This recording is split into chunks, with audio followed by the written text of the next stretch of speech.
Dios existe, ¿por qué hay mal en el mundo? Bueno, esta es la segunda parte de este episodio sobre el problema del mal, en el que vamos a tratar de hacer un panorama por las principales respuestas al problema o las principales soluciones que se han intentado dar al problema del mal. En la primera parte ya habíamos visto las principales formulaciones, las distintas maneras en que se formula el problema del mal, ¿no? Formulaciones no técnicas, formulaciones clásicas, formulaciones lógicas, evidenciales, explanatorias, etcétera, etcétera. En esta parte segunda lo que vamos a ver entonces es las distintas respuestas que se han ensayado al problema, pero lo voy a tener que hacer de manera muy resumida porque las respuestas son muchas, ¿no? Y la idea, como ya dije en la primera parte, es que en un futuro tratemos cada una de estas posturas, cada una de estas posiciones, cada una de estas soluciones en un episodio especial.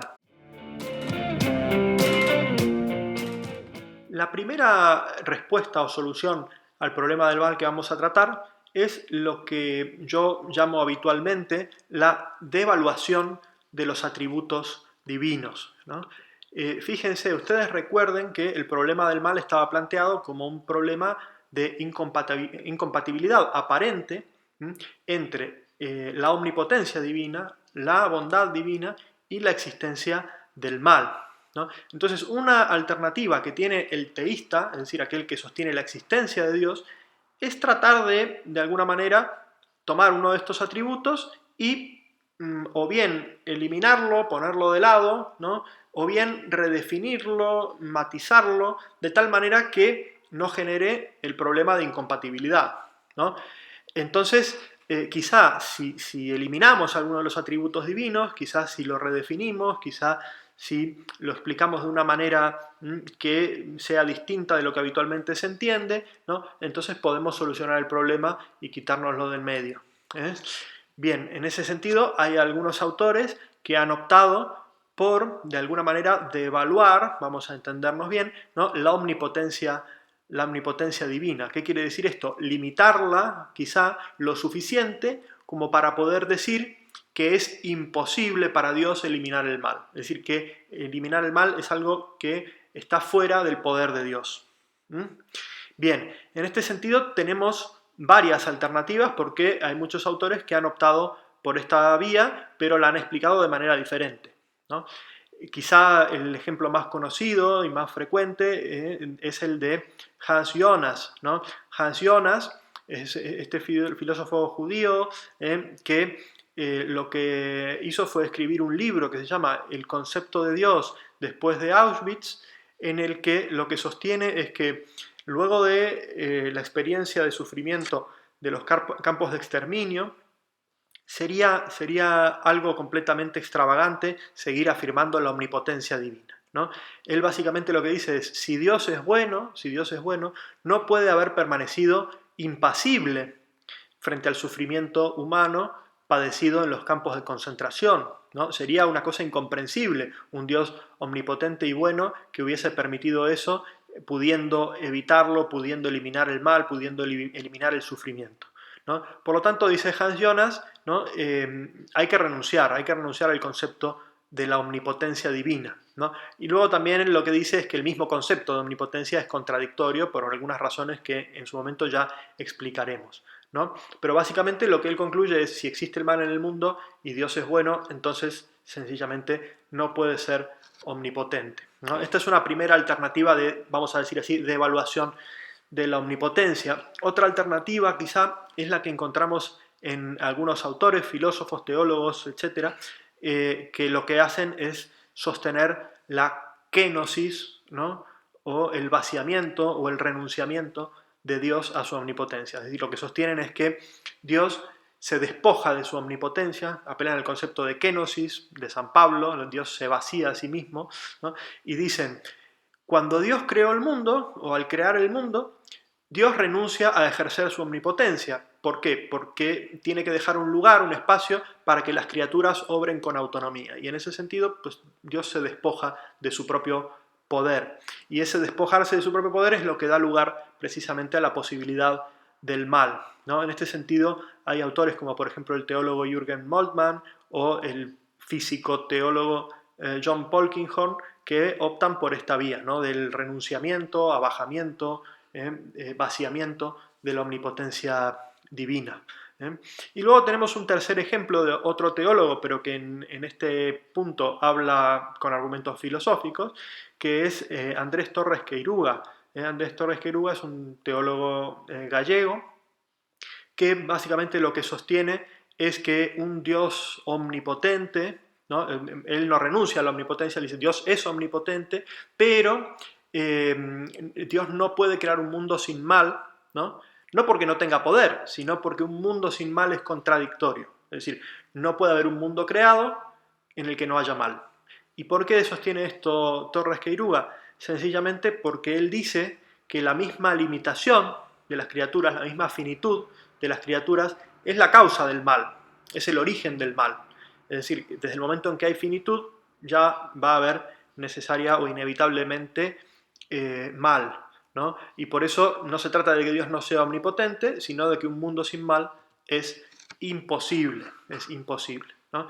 No quiero ahora meterme en más profundidad con estos autores porque voy a dedicar seguramente en un futuro un episodio completo a la devaluación de los atributos divinos, o uno a la omnipotencia y otro a la bondad, ¿no? Simplemente quería señalar aquí que estas posiciones, sobre todo pienso en la de Hans Jonas o en la de Torres Queiruga, tienen algunas consecuencias problemáticas, ¿no? En el caso de Hans Jonas, le conduce a una idea de Dios muy distinta de la que podríamos calificar un teísmo clásico, ¿no?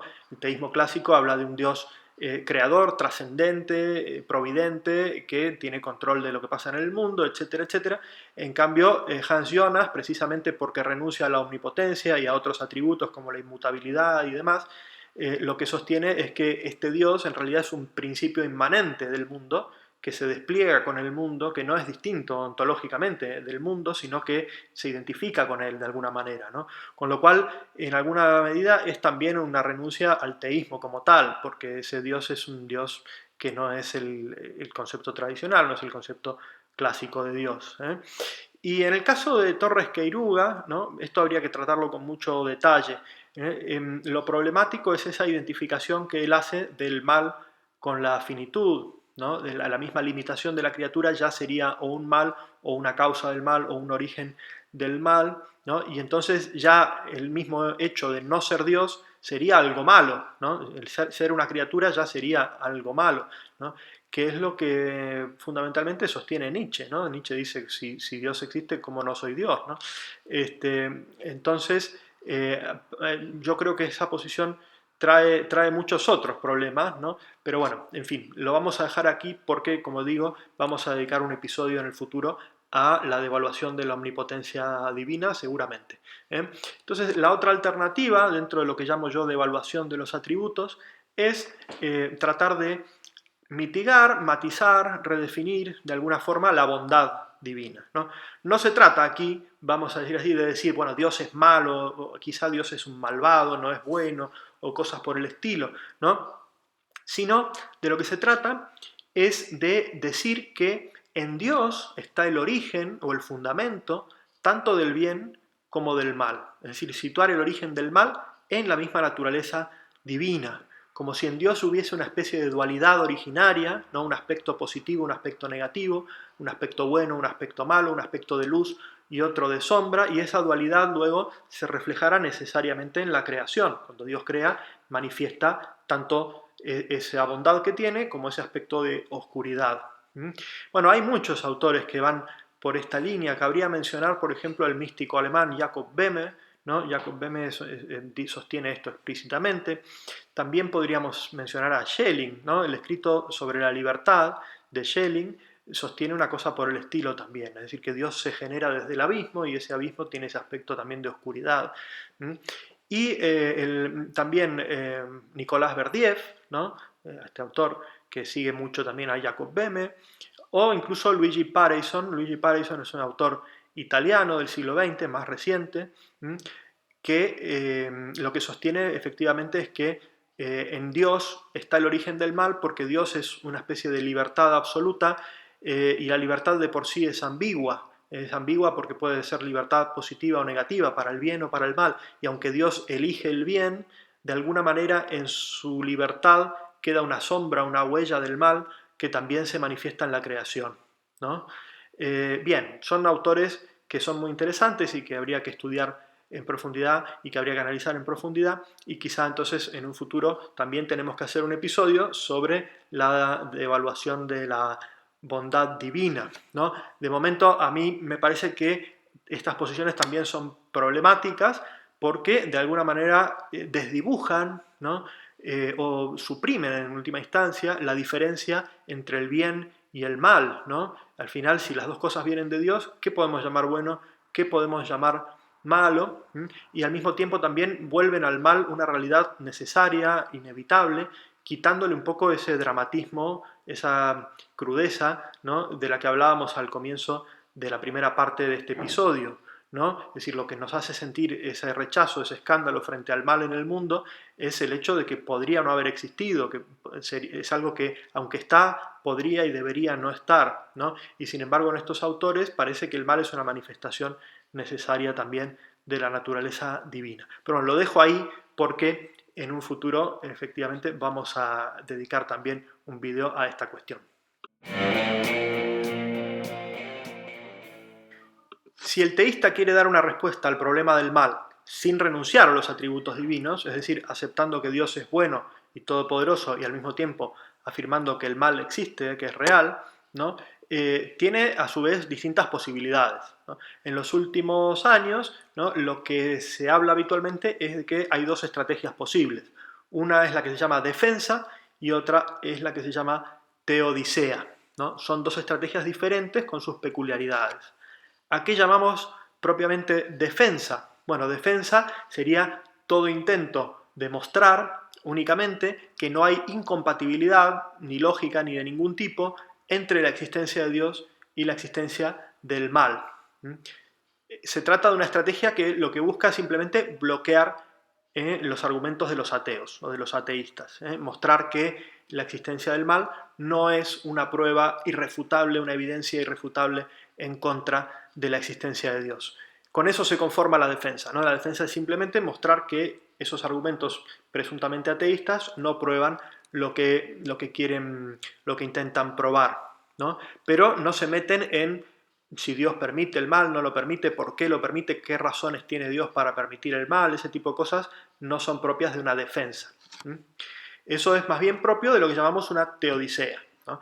Es verdad que muchas veces se utiliza el término teodicea en un sentido muy amplio, ¿no?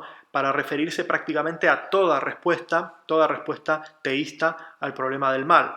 A veces se menciona el término teodicea para referirse también a lo que aquí hemos definido como defensa. Sin embargo, si uno ve la etimología de la palabra teodicea, que significa justificación de Dios, ¿no? Y va a su sentido más específico, más estricto, teodicea en realidad lo que intenta hacer, ¿no? es todo intento demostrar que por qué Dios ha permitido el mal, es decir, cuál es en concreto la relación entre la existencia de Dios y la existencia del mal. Si lo ha permitido, por qué razón lo ha permitido, etcétera, etcétera. Es una, vamos a decir así, empresa mucho más ambiciosa que la de una defensa. La defensa simplemente quiere bloquear el argumento ateo, la teodicea lo que quiere es dar una explicación de por qué Dios tiene razones y qué razones puede tener para permitir el mal, ¿no? Pero es importante esta distinción y es importante tener en cuenta también que el teísta, el filósofo que cree o que sostiene la existencia de Dios, no se puede conformar únicamente con una defensa. ¿Por qué? Por esto que señalábamos al comienzo del episodio, en la primera parte, ¿no? Es decir, que el problema del mal sigue siendo un problema para el teísta. Aunque el teísta probase que el ateo no tiene razones, ¿no?, para probar que Dios no existe, aún le queda por resolver la cuestión. ¿Y por qué el mal? ¿De dónde viene el mal? ¿No? En ese sentido, yo diría que es un cierto deber del teísta, ¿no?, el afrontar esta pregunta y tratar de dar una respuesta filosófica, una respuesta teológica, una respuesta de donde venga, incluso sabiendo que la razón humana frente a esta cuestión quizá no sea suficiente para dar una respuesta, que hay un aspecto de misterio, un aspecto que nunca se va a poder aclarar del todo. pero lo que no puede hacer en todo caso es tomarse el asunto a la ligera y pensar que no hay absolutamente ningún problema, ¿no? Vamos a empezar entonces explicando lo que llamamos las estrategias de defensa, ¿no? ¿Qué defensas existen desde el punto de vista del teísta frente al argumento ateísta basado en el mal? Bueno, en primer lugar tenemos que mencionar la más conocida de ellas, que es lo que se llama habitualmente la defensa del libre arbitrio o defensa del libre albedrío, ¿no? Es una respuesta que, aunque tiene sus antecedentes en la historia de la filosofía muy antiguos, ¿no? Sin embargo, la versión más conocida es la que planteó el filósofo norteamericano Alvin Plantinga a principios de los años 70. Plantinga a principios de los años 70 escribió varios libros y artículos en los que intentaba responder al argumento lógico de Mackie, ¿no? Si ustedes recuerdan, lo que decía Mackie en su formulación lógica del argumento del mal es que un Dios que fuese bueno y todopoderoso tendría que poder crear un mundo en el que todas las criaturas obrasen bien, siempre, ¿no? Bueno, Plantinga niega precisamente esto, ¿no? Plantinga lo que viene a decir es que aunque un mundo con criaturas que obran siempre bien es algo concebible, es algo lógicamente posible, no es algo factible para Dios, es decir, Dios no lo puede actualizar, Dios no lo puede poner en la existencia. ¿Y por qué sostiene esto Plantinga? ¿Por qué Dios no puede poner en la existencia un mundo que nosotros podemos considerar posible, en el cual todas las criaturas obren bien? Bueno, básicamente lo que dice Plantinga es que Dios no puede crear un mundo en el que existan criaturas que sean significativamente libres y que obren siempre bien. ¿Por qué dice esto? Bueno, básicamente por la siguiente razón, ¿no? Dice Plantinga, alguien es significativamente libre cuando es moralmente responsable por sus acciones. Y es moralmente responsable por sus acciones cuando es capaz de determinarse a hacer el bien o determinarse a hacer el mal, ¿no?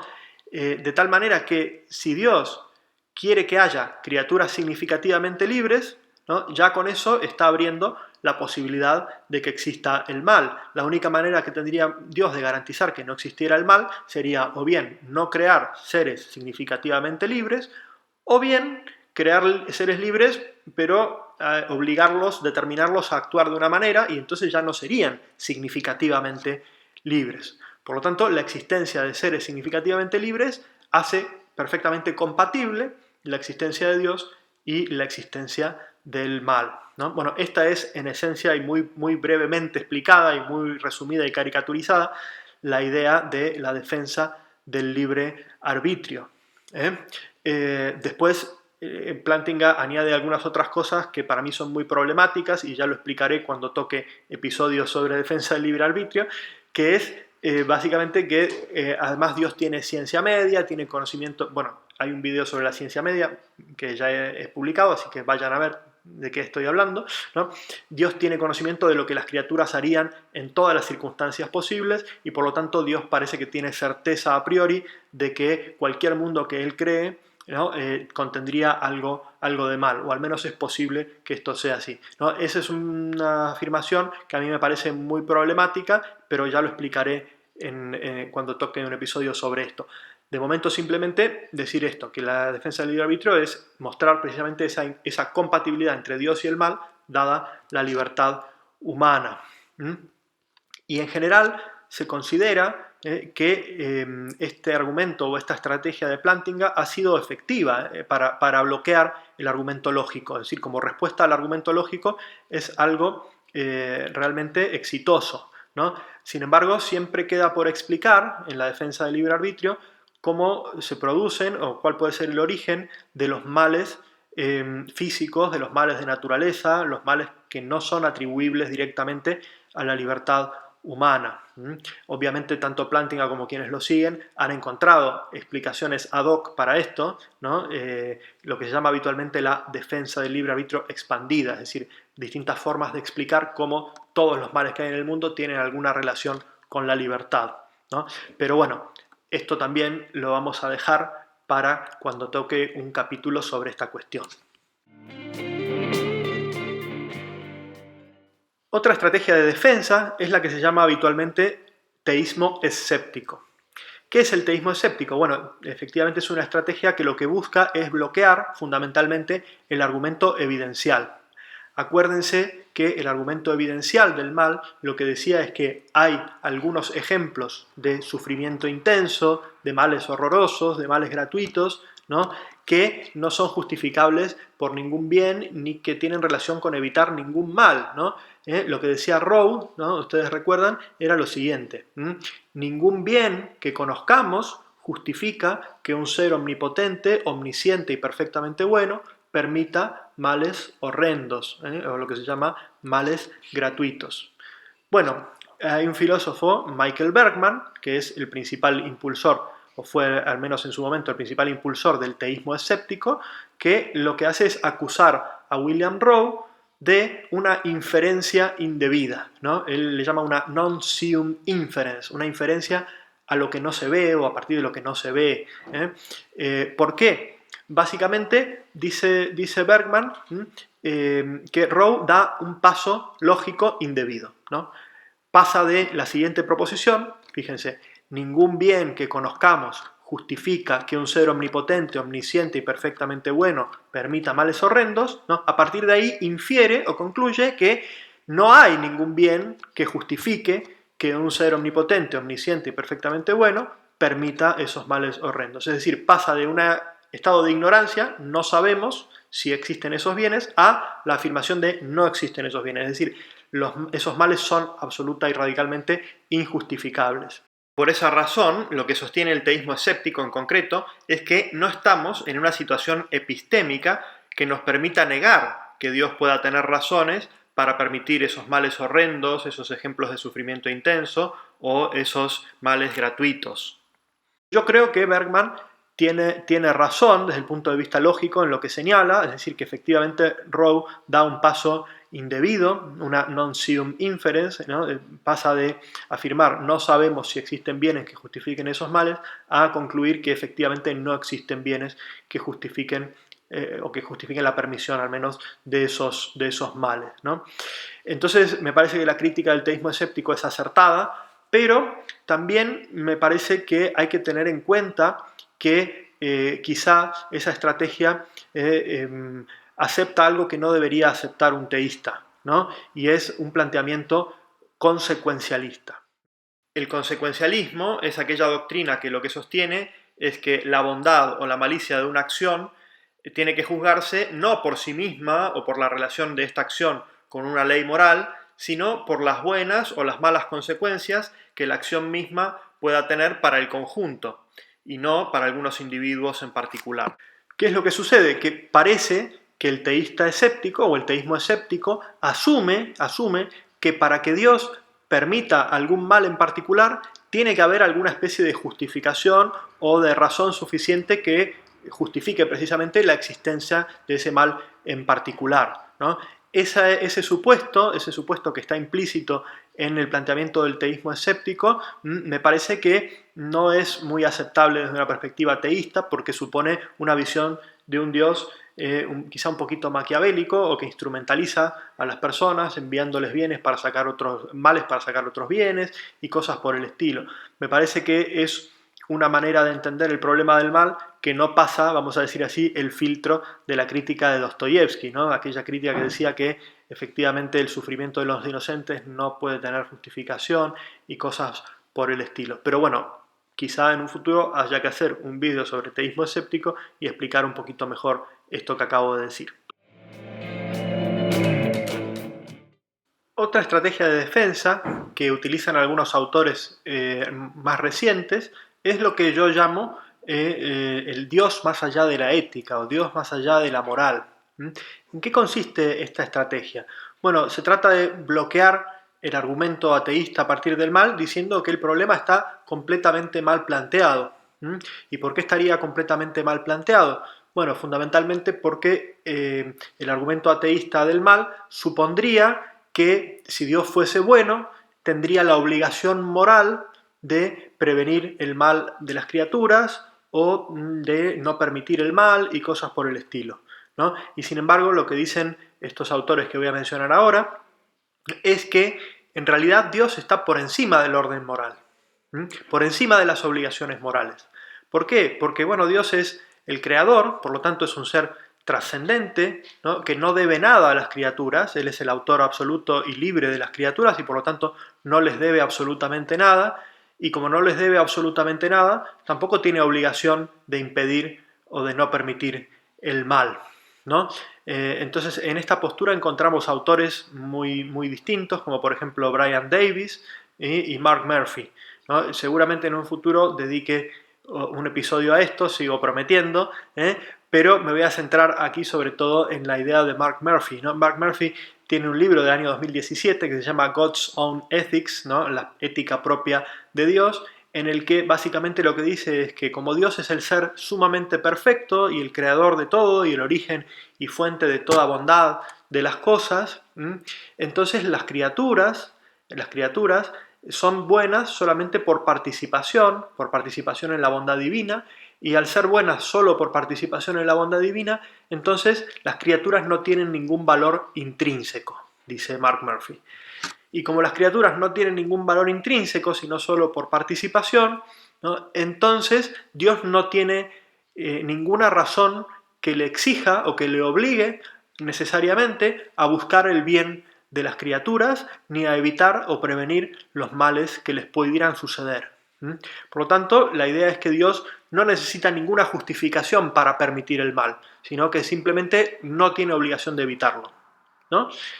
Bien, yo sinceramente, aunque aprecio mucho a estos autores, a Brian Davis y a Mark Murphy, me parecen gente muy inteligente y profunda, sin embargo no entiendo bien qué motivación pueden tener para sostener una cosa así, ¿no?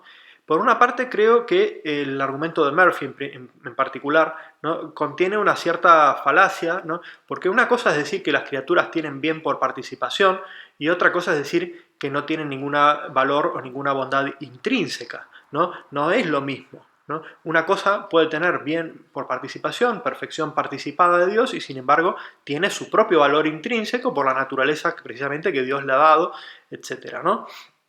Por lo tanto, no creo que se pueda decir que Dios no tiene ninguna, vamos a decir así, obligación con la criatura porque es el creador. Dios se puede, vamos a decir así, obligar a sí mismo a darle a la criatura lo que le corresponde. En eso consiste la justicia divina, en dar a cada uno lo que corresponde, ¿no?, según la propia naturaleza de cada cosa, ¿no? Y en ese sentido me parece que el argumento de Murphy no está muy bien perfilado, ¿no? Y por otro lado, ¿a dónde conduciría esta idea, ¿no?, de un Dios completamente más allá de la ética, más allá de la moral? Realmente yo creo que conduce a una visión de Dios bastante alejada, ¿no?, una visión de Dios que no sé si es muy deseable para un teísta, ¿no?, un Dios completamente indiferente frente al mal o al sufrimiento humano. Pero bueno, seguramente en un futuro tendré que hacer, y sigo prometiendo, un episodio sobre Murphy y esta idea del Dios más allá de la ética. Dicen que no hay mejor defensa que un buen ataque. Y en ese sentido, entre las estrategias de defensa del teísmo frente al problema del mal, la que a mí me parece mejor enfocada, mejor perfilada, es aquella que intenta invertir la carga de la prueba. ¿Qué es invertir la carga de la prueba? Pues precisamente darle la vuelta al argumento, dicho en términos coloquiales. ¿Cómo se haría esto, no? Fíjense, normalmente el teísta da por hecho que tiene razón el ateo al decir que la existencia del mal es una evidencia en contra de la existencia de Dios. Normalmente los teístas aceptan esto, es decir, que si hay mal en el mundo, eso es un argumento que se puede usar en contra de la existencia de Dios. Por eso normalmente las estrategias de los teístas lo que buscan es contrabalancear esa evidencia con otras evidencias a favor de la existencia de Dios, ¿no? Dan por hecho que el mal hay que ponerlo en un lado de la balanza y que luego tenemos que equilibrar la balanza con otras evidencias que vayan a favor de la existencia de Dios. Sin embargo, si lo pensamos, quizá el argumento se podría plantear de otra forma si lográsemos mostrar que en realidad la existencia del mal es una evidencia más bien a favor de la existencia de Dios que no una evidencia en contra de ella. En ese sentido, hay un argumento muy conocido ya de Tomás de Aquino en la Summa contra Gentiles que dice lo siguiente, fíjense, lo leo. Si el mal existe, Dios existe, pues no existiría el mal una vez quitado el orden del bien, del cual el mal es privación. Pero este orden no existiría si no existiera Dios, ¿no? Fíjense, lo que hace Tomás de Aquino es darle la vuelta al argumento y decir, la existencia del mal es evidencia en favor de la existencia de Dios. Bueno, este argumento naturalmente habría que explicarlo bien en detalle para mostrar cuáles son las cosas que están implícitas en él. Lo fundamental aquí es que Tomás de Aquino entiende el mal como una privación, es decir, como una ausencia de perfección, una ausencia de bien que afecta a una cosa con una determinada naturaleza, ¿no? Y por supuesto, este argumento no sería aceptable para quien no aceptara la idea del mal como privación. Pero incluso el asunto va un poquito más allá, porque lo que está diciendo es, si existe el mal entendido como privación, ¿no? Esa privación es mala respecto de un orden previo. Entonces, si hay mal, ese mal es un desorden respecto de un orden que existe previamente. Y si hay un orden de bienes que existe previamente, ese orden de bienes solamente se puede explicar apelando o recurriendo a la existencia de Dios. De hecho, yo creo que este argumento de Tomás de Aquino se podría reconducir a dos de sus famosas 5 vías, ¿no? Es decir, las famosas 5 vías para probar la existencia de Dios están implícitas en este otro argumento. Porque efectivamente, si entendemos que hay mal, es porque hay previamente un orden de bien, un orden teleológico, un orden de las cosas cada una a sus fines, y ese orden de las cosas a sus fines supone una inteligencia ordenadora, y eso es lo que todos llaman Dios, etc. Y por otro lado también, si el mal es privación, ¿no? Significa ausencia de perfección en un sujeto que puede adquirir o que puede perder perfección. Ahora, un sujeto que puede adquirir o perder perfección es un sujeto que está compuesto, es decir, que es finito y que tiene una perfección participada. Si tiene la perfección participada es porque la tiene recibida de uno que la tiene por esencia, y esa es la famosa 4ª vía de Tomás de Aquino. De tal manera que este argumento para demostrar la existencia de Dios a partir del mal se puede reconducir a 2 de las famosas 5 vías de Tomás de Aquino, pero esto es tema para un episodio completo, ¿verdad? Bueno, todas estas formas de defensa del teísmo frente al argumento del mal que acabamos de ver, ¿no? Pueden ser respuestas más o menos efectivas contra el ateo, ¿no? En ese sentido pueden llegar a bloquear el argumento ateísta. Sin embargo, no pueden constituir la respuesta última al problema del mal, ni la penúltima siquiera, ¿no? Ni la antepenúltima, ¿no? ¿Por qué? Porque, como decíamos al comienzo de este episodio, ¿no? Sigue siendo problemático para el teísta explicar cómo es posible que Dios permita el mal en el mundo, qué razones puede haber tenido Dios para permitir el mal en el mundo. Con lo cual, efectivamente, es necesario, más que una defensa, es necesario recurrir a una teodicea. Y en ese sentido, la teodicea más famosa, ¿no? Aunque no exenta de problemas, como vamos a ver, es la famosa teodicea de Leibniz. Leibniz, de hecho, inventó el término, inventó la palabra teodicea. Él publicó en 1710 sus ensayos de teodicea para justificar la bondad de Dios frente a la existencia del mal en el mundo, y la palabra se la debemos a él, y el primer sistema de teodicea básicamente también se lo debemos a él. Es imposible explicar la teodicea de Leibniz en pocos minutos, ¿no? Sería incluso una aberración intentar hacerlo, y lo voy a intentar hacer, es decir, voy a cometer una aberración. Vamos a simplificar el asunto muy rápido, y luego, obviamente, prometo un capítulo sobre Leibniz. Muy bien, el resumen simplificado sería el siguiente. Dado que Dios es sumamente bueno y sabio y todopoderoso, entonces Él decide crear libremente para comunicar su bondad, sostiene Leibniz, ¿no? Dios crea libremente, porque no estaba obligado a crear, podría no haber creado, ni estaba obligado a crear el mundo que ha creado, sino que podía haber creado otros mundos posibles. No estaba metafísicamente obligado, sí moralmente. Ahora vamos a ver. ¿Por qué Dios es libre? Porque tiene infinitos modos posibles de crear el mundo. En su mente infinita, ¿no? Hay infinitas combinaciones, de infinitos modos en que él podía haber creado el mundo, ¿no? Infinitos mundos posibles, ¿no? Combinaciones posibles de cosas, y de esos infinitos mundos posibles que Dios piensa con su inteligencia infinita, hay uno de todos que es el mejor de ellos, ¿no? Y eso es lo que determina a Dios a crear el mundo que efectivamente crea, que efectivamente hay uno que es el mejor y que es el más digno de ser creado, y por eso Dios se decide a crear ese en vez de cualquier otro mundo posible. Esto incluso, dice Leibniz, es una conclusión necesaria, porque el mundo que nosotros conocemos es un conjunto de cosas contingentes, que podrían haber existido, pero podrían no haber existido, ¿no? Y como es un conjunto de cosas contingentes, tiene que tener una causa necesaria, y esa causa necesaria es lo que llamamos Dios, y dado que Dios tiene que tener una razón suficiente para crear este mundo, pues no puede ser otra que el hecho de que este era el mejor mundo que Dios podía crear, porque otra cosa sería indigna de Dios. Crear un mundo con menos perfección sería indigno de Dios.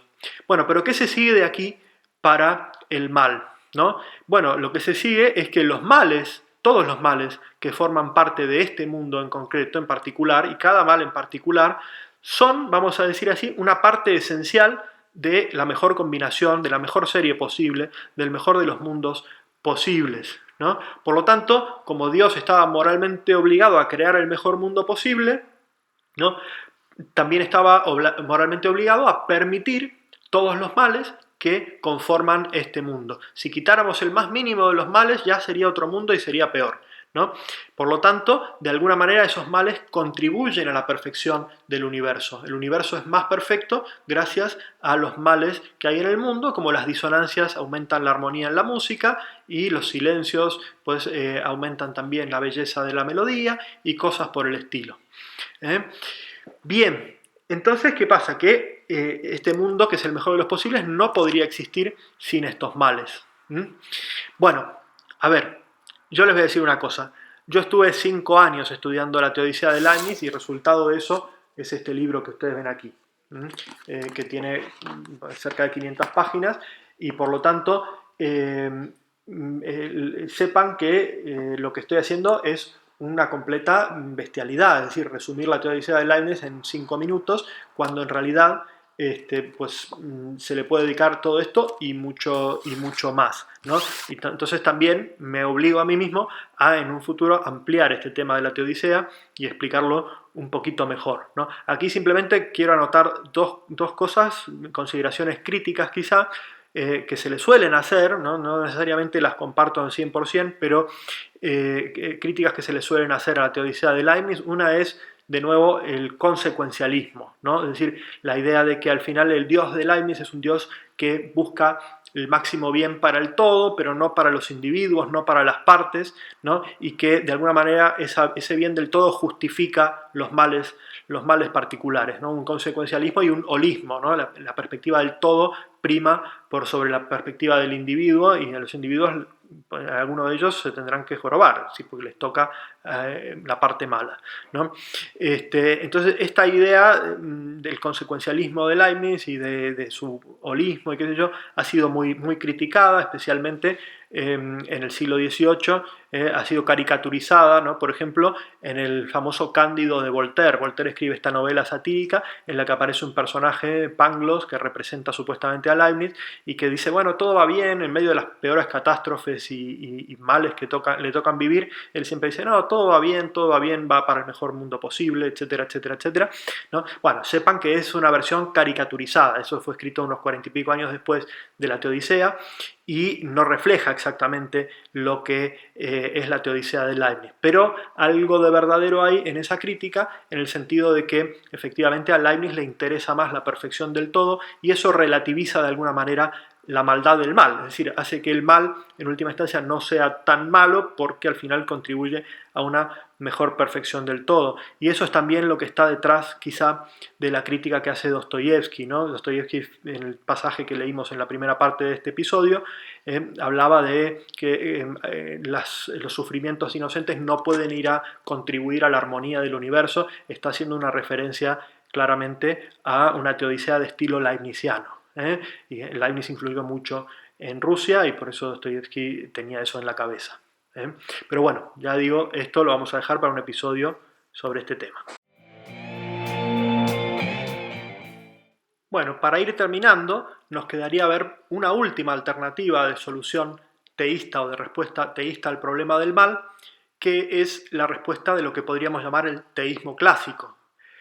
¿Qué es el teísmo clásico? ¿A qué llamo aquí teísmo clásico? Bueno, pues voy a hacer referencia a autores. Es el teísmo que profesan los grandes autores de la tradición occidental, judeo-cristiana, entre ellos, por ejemplo, San Agustín, Boecio, San Anselmo, Santo Tomás de Aquino y muchos otros. ¿Y en qué consiste esta respuesta? Bueno, hay que decir que no es una teodicea específicamente, es decir, es un planteamiento mucho más amplio, ¿no? Quizá más completo sobre la realidad y sobre Dios, pero que de alguna manera sí que contiene una cierta teodicea entendida como la hemos explicado, ¿no? Y es una respuesta compleja, que está en un equilibrio delicado, porque por un lado tiene que atender a la realidad de Dios y sus atributos, su bondad, su potencia, etcétera, etcétera, y tratar de no esconder ni suavizar tampoco la realidad del mal, es decir, no barrer el mal bajo la alfombra, sino admitirlo en toda su crudeza y toda su radicalidad, ¿no? Bueno, pero resumida en pocas palabras, ¿en qué consiste la respuesta del teísmo clásico? Bueno, fundamentalmente en que efectivamente existe un Dios bueno y todopoderoso, que es la causa primera de todo cuanto existe, el creador de todo cuanto existe, que es bueno por esencia y que es fuente de todo bien, más aún que el bien es la realidad fundamental, es decir, que todo lo que es, todo lo que tiene ser, en la misma medida que tiene ser, tiene bondad, que el ser y el bien en algún sentido se identifican, ¿no? Todo lo que es bueno y todo lo que es bueno es un ente, es un existente. Y por otro lado, que hay mal en el mundo, pero el mal no viene absolutamente de Dios, porque el mal no es un ser, no es algo que tenga una perfección intrínseca, ¿no? El mal es una privación, es una ausencia de bien debido, etcétera, etcétera. De Dios solo viene el ser, de Dios solo viene la perfección, y de Él no puede venir el no ser, y por lo tanto tampoco puede venir el mal, que es un tipo de no ser, ¿no? En ese sentido, también lo que plantea el teísmo clásico es que Dios no quiere en absoluto el mal, ni como fin ni como medio, ¿no? Y que en su providencia dispone de, vamos a decir así, los medios suficientes y pone a disposición, vamos a decir así, de las criaturas los medios suficientes para que se evite el mal y para ayudarnos a luchar contra el mal. Ahora bien, ¿qué pasa? Que como Dios juega limpio y por lo tanto respeta nuestra naturaleza falible, nosotros somos criaturas y las criaturas por definición somos finitas y como somos finitas somos falibles. Y si Dios respeta nuestra falibilidad, ¿no? Permite también que llegue a producirse el mal. El mal siempre se produce a partir de la criatura, nunca a partir de Dios. Es la criatura la que tiene esa flexibilidad, vamos a decir así, al mal, ¿no? Y Dios en su providencia permite que conforme a nuestra naturaleza falible, en algunos casos obremos mal, pero es entonces cuando efectivamente se produce el mal en el mundo, cuando Dios, a partir de esos males, puede en su providencia obtener algunos bienes mayores a partir de esos males. Pero esa manera de obtener bienes mayores a partir de esos males no es mandando el mal para conseguir un bien, no es instrumentalizando el mal para conseguir un bien, sino simplemente como ocasión, es decir, que Dios toma ocasión de los males que se producen